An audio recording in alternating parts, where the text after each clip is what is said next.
కొత్తిమీర టమాటా పచ్చడి ఫ్రెండ్స్. ఆ బొమ్మ ఏంటా అని పెట్టాను కదా, ఆలోచిస్తున్నట్టు. ఆలోచన ఏంటంటే, మొన్న పెట్టినప్పుడు అన్నీ ఎలా చేశాను ఏంటనేది అన్నీ తీసిన తర్వాత సెల్ ఆగిపోయింది ఫ్రెండ్స్. అందుకని ఇప్పుడు నేను తీస్తున్నానని చెప్పి పెట్టాను కదా ఫ్రెండ్స్. అదే ఇది ఫ్రెండ్స్. ఇది ఫస్ట్ తీసిన తర్వాత ఆగిపోయింది. చెప్పాను కదా, చెయ్యి తగిలింది. టచ్ ఫోన్ కదా, స్టాండ్ లేక చేతితో పట్టుకుంటే ఆగిపోతుందని చెప్పాను కదా మొన్న. అది ఈరోజు మళ్ళీ ఉన్నది మళ్ళీ పెడతానండి అని చెప్పాను కదా. ఇదే ఫ్రెండ్స్.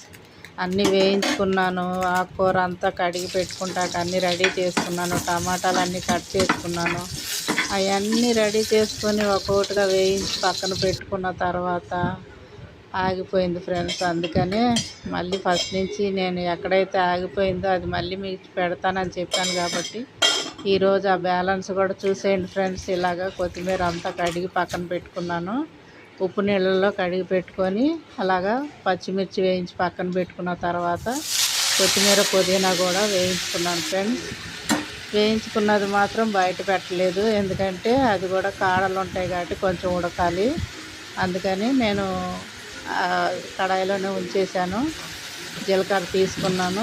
ముందు ఇదంతా పక్కకి తీసుకోవాలి ఫ్రెండ్స్. పక్కకి అంతా ఒక సైడ్ చేసేసి టమాటాలు కట్ చేసుకున్నాను కదా, టమాటాలు కూడా ఆ సైడ్ వేసేసి అదే నూనె అయితే వేయలేదు ఫ్రెండ్స్, ఎందుకంటే అంత నూనెలో వేయించాం కాబట్టి. కొంతమంది తాలింపు పెట్టుకుంటారు, కొంతమంది తాలింపు పెట్టుకోరు.